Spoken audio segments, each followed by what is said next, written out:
মে নাংৰাই মন্দুন সোনখামৰ উদ্যোগত আহোম ৰাজত্বকালৰ কীৰ্তিচিহ্নৰ নামফলক স্থাপন। ডিব্ৰুগড় জিলাৰ বৃহত্তৰ টেঙাখাট অঞ্চলৰ বিভিন্ন স্থানত সিঁচৰিত হৈ থকা আহোম ৰাজত্বকালৰ কীৰ্তিচিহ্নসমূহ উপযুক্ত সংৰক্ষণৰ অভাৱত বেদখলকাৰীৰ কবলত পৰি দিনক দিনে নিচিহ্নপ্ৰায় অৱস্থালৈ গতি কৰা পৰিলক্ষিত হৈছে। এইসমূহ কীৰ্তিচিহ্ন সংৰক্ষণৰ বাবে সময়ে সময়ে বিভিন্ন জন সচেতন ব্যক্তি তথা দল সংগঠনে প্ৰচেষ্টা অব্যাহত ৰাখিছে যদিও চৰকাৰৰ তৰফৰ পৰা কোনো ধৰণৰ বিহিত ব্যৱস্থা গ্ৰহণ নকৰাত টেঙাখাট আঞ্চলিক মে নাংৰাই মুণ্ডুন সোনখামৰ উদ্যোগত তেনেধৰণৰ আঠোটা কীৰ্তিচিহ্নৰ চৌহদত বৃহস্পতিবাৰে বিভিন্নজনৰ পৰা দান হিচাপে গ্ৰহণ কৰা নামফলক সংস্থাপন কৰাৰ ব্যৱস্থা গ্ৰহণ কৰে।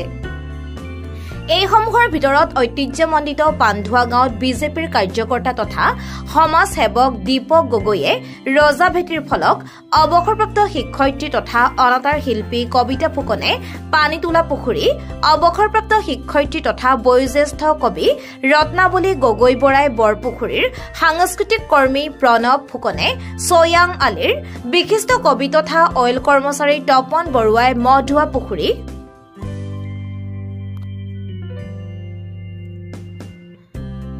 অসম গেছ কোম্পানীৰ উপাধ্যক্ষ ইন্দ্ৰ গগৈয়ে পানধোৱা পুখুৰী, তামুলীখাট গাঁৱৰ সমাজকৰ্মী সুচন গগৈয়ে ইটাপৰা পুখুৰী আৰু প্ৰাক্তন ছাত্ৰনেতা তথা অজাপৰ কাৰ্যকৰ্তা সীমান্ত হাজৰিকাই জালুকনি পুখুৰীৰ বাবে নামফলক যোগান ধৰে। এই ফলকসমূহ স্থাপনৰ সময়ত দাতাসকলৰ লগতে টেঙাখাট মে নাংৰাই মুনচুন ডুমখামৰ সভানেত্ৰী ফুলনি ফুকন, সম্পাদিকা ননী বৰুৱা গগৈ, কেন্দ্ৰীয় কমিটিৰ উপ সভানেত্ৰী বিজয়লক্ষ্মী গগৈ আৰু সাংস্কৃতিক সম্পাদিকা চন্দ্ৰমা দুৱৰা, টেঙাখাট আঞ্চলিকৰ সদস্যা নিৰু গগৈ আৰু পান্ধুৱা শাখাৰ সভানেত্ৰী নীলিমা গগৈকে ধৰি যথেষ্ট সংখ্যক স্থানীয় ৰাইজৰ উপস্থিতিত টাই পৰম্পৰা বিধি অনুসৰি মৌলুং গংগা গগৈয়ে পূজা অৰ্চনা কৰে। এই সন্দৰ্ভত টেঙাখাট মে নাংৰাই মুণ্ডুন সোনখামৰ সভানেত্ৰী তথা বয়োজ্যেষ্ঠ সাহিত্যিক ফুলনি ফুকনে এনেদৰে কয়। সকলোকে আজি আমি মে নাংৰাই মুণ্ডুন সোনখাম বা টেঙাখাট শাখাই আমাৰ আহোম যুগৰ যিখিনি কীৰ্তিচিহ্ন আছে সেইখিনি সংৰক্ষণ কৰিবলৈ আমি চেষ্টা কৰি আছোঁ। তাৰ পূৰ্বতে মানে আজি আমি এই যিখিনি পুখুৰী আছে আৰু ৰজাভেটি আৰু পুখুৰীখিনি আমি মানে এখন এখন নামফলক লগাইছোঁ।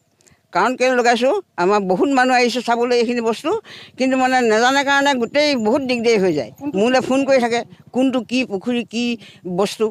গতিকে এতিয়া যদি নামফলকখিনি লগাই দিলোঁ আমি, এতিয়াতো চিন্তা নাই, নিজে নিজে মানে আহি মানুহবোৰে চাই যাবই পাৰে, দূৰৰ মানুহে যিখিনি পৰিদৰ্শক আহিব আমাৰ ইয়াত চাবলৈ। গতিকে আমি কোনজন ৰজা ভেটি আছিলে?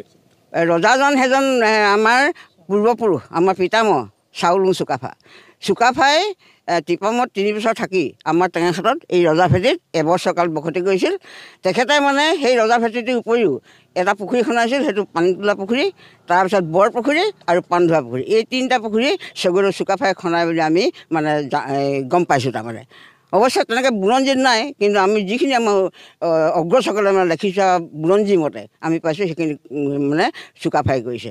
আৰু এইটো যিটো মানে ইটাপৰা পুখুৰীটো এইটো মানে যিখিনি এই টেঙাখাটখনত বনাব গদাধৰ সিংহই 5জন বিষয়া নিযুক্ত দিছিলে। টেঙাখাট যিখন এতিয়া আছে মানে এই সৰস্বতী বাগদেশত যিখন চাউদাং বাগান আছে সেইখনে মানে টেঙাখাট আছিলে, টেঙাখাট মানে তাত টেঙা গছ আছিলে। কিন্তু পাছত মানে খানি কাটি ছিঙি এতিয়া মানে সেই বিলুপ্তি হ'ল। আৰু সেই টেঙাখাটখন মানে তত্বাৱধান কৰিবৰ কাৰণে 5জন বিষয়া নিযুক্ত দিছিলে। তেওঁলোক হৈছে খঙীয়া ফুকন, তামুলী ফুকন, গন্ধিয়া ফুকন, বৰপী আৰু সৰুভূঞা গোহাঁই। সেই যিটো মানে ইটাপৰা পুখুৰী, সেই পুখুৰীটোত তেওঁলোকে অৱসৰ বিন্দন কৰিছিল সেইখিনি বিষয়াই। আৰু সেই পুখুৰীটো মোৰ মতে মানে মই নিজে যিখিনি তথ্য পাইছোঁ সেইখিনি স্বৰ্গদেউ প্ৰমত্ত সিংহই বনোৱা বুলি মই মানে অনুমান কৰিছোঁ। কাৰণ কেলৈ ৰুদ্ৰসিংহ শিৱসিংহ তেনেকৈ আহোমৰ ইটা ওলোৱা নাছিলে, কিন্তু প্ৰমত্ত সিংহৰ আহোমৰ ইটা মানে প্ৰচলন হৈছিলে অসমত। ইয়াৰ পাছত আছিলে পানধোৱা পুখুৰীটোৰ কথা ক'লোৱেই মই, চুকাফাই হেৰি কৰিছে বুলি। এই জালুকনি পুখুৰীটো জালুক নাওহলীয়াৰ ফুকনৰ পত্নী শালিগী গোহাঁই নাওহলীয়াই খন্দাইছিলে। এই পুখুৰীটো বেজিনী পুখুৰী বুলি কয়। ইয়াৰ পানীয়ে খালে মানে বেমাৰ ভাল হৈছিলে। আৰু বিশেষকৈ 1822 খ্ৰীষ্টাব্দত স্বৰ্গদেউ চন্দ্ৰকান্ত সিংহই এটা মানে হেৰি মাৰিছিলে, জয়পুৰত এটা কোচ মাৰিছিলে।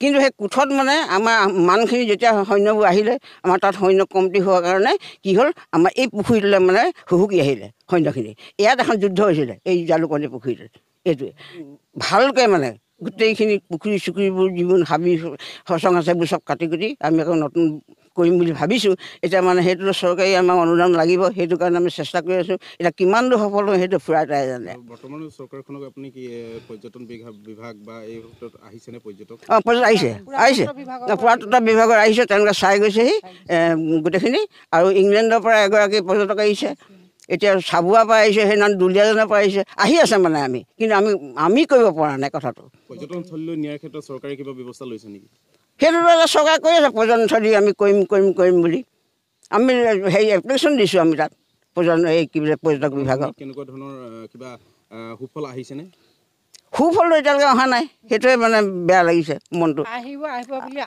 আশা কৰি আছোঁ আমি আহিব বুলি সেইটোৱে news desk report Tengakhat live